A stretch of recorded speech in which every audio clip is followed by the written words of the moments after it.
Hello, folks. On the eve of President Cyril Ramaphosa's trip not back to the United States to discuss issues with President Donald Trump, I'd like to talk about something that's a big concern for a lot of South Africans. Many analysts and those within the ANC and the enemies of Cyril Ramaphosa have been murmuring about a vote of no confidence in Parliament for the president.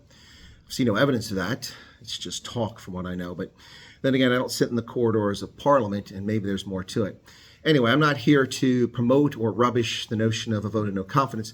I am here, however, to point out that President Ramaphosa's trip to Washington next week could be the most important meeting of his life. Not CODESA, not the party conference in which he was elected president in 2017, but this could be the most important meeting of his life. You see, three groups of stakeholders have big interest in what happens next week. First off, South Africans.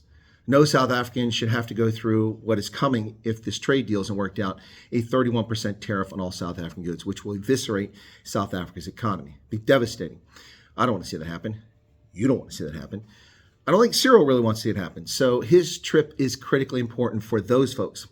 South African business, much of them have been complicit in the governance of this country and the destruction of what's happened. Not that they did anything to it, but they've been largely silent, even during the years when they were called white monopoly capital by Bell Pottinger.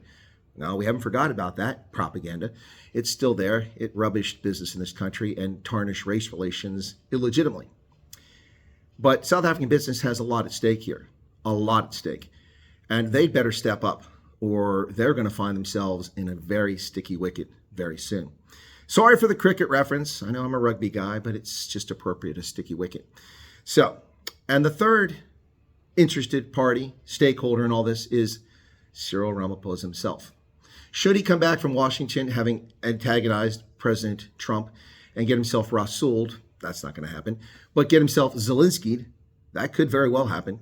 Should that happen, President Ramaphosa may very well, in fact, find himself at the end of his rope as far as his time as president. People in his party have the knives out. Opposition parties have the knives out. And many people are just waiting for that A2 Brutus, Julius Caesar moment. Not with knives. No, I'm not talking about violence. I'm talking about political. So those are the parties. Those are the stakeholders that have a lot of vested interest in what happens next week. So that's 63 million South Africans to start with. That's all the people in business, whatever number that is. And then finally, it's the president himself. This visit to the United States could be the most important consequential meeting between the United States and South Africa since the end of apartheid. Now think about that, folks. Over 30 years, the most consequential meeting. It can go well. Cyril can pour on the charm like a teddy bear when he wants to. But Donald Trump is not in a mood for hugs and kisses and smiley faces and emojis. Donald Trump is on the warpath, and not against South Africa, but against misdeeds around the planet. South Africa, make no mistake, is not a priority for the United States. You may think it is here in South Africa, but it's not, ladies and gentlemen. I don't mean to hurt your feelings or wound your pride. I love South Africa and South Africans, amazing people. But Gaza, Ukraine, Democrats, reciprocal tariffs, the deficit, the federal budget, Panama, Greenland, Canada, Mexico. Oh, yeah. Hey, there's South Africa down there. Hey, guys. Hey, hello. Now, some of you hate wankers will say that's an insult. It's not an insult. It's a statement of fact, folks. It's a low priority. But the actions of South Africa's government, particularly President Ramaphosa, in two actions in particular, which antagonized, three actually, that antagonized the situation, rushing over Ibrahim Rasul to have him credentialed before Trump became president, and then failing to tell Trump why he was there to improve relations, was seen as an insult by the Trump administration, and rightly so. Yeah, so that's the first thing. The second thing is President Ramaphosa signing the Expropriation Without Compensation Act, which clearly violates the Africa Growth and Opportunity Act's tenets and makes South Africa ineligible for duty-free access to the U.S. market. He did that not in South Africa, but in Davos, only for us to find out later on that he actually signed it in December so that the 30-day period when members of parliament could refute it or challenge it had passed, effectively enforcing it as law, circumventing the Constitution.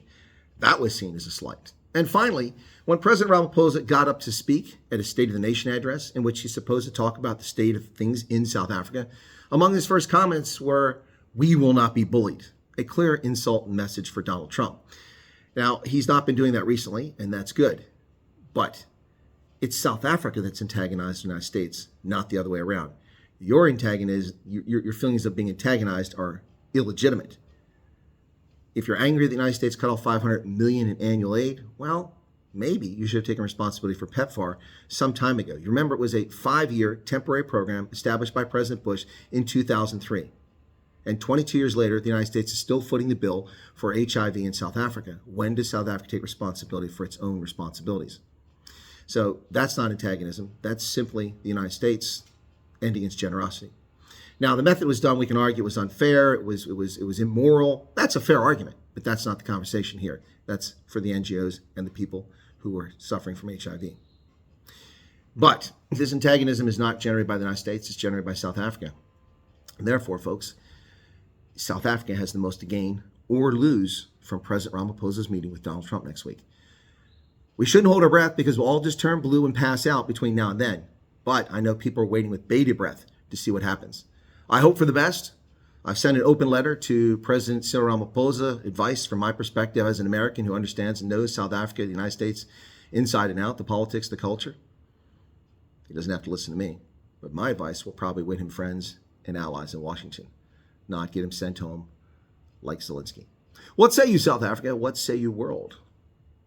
Zuid-Afrika, Mzansi. Cheers, folks.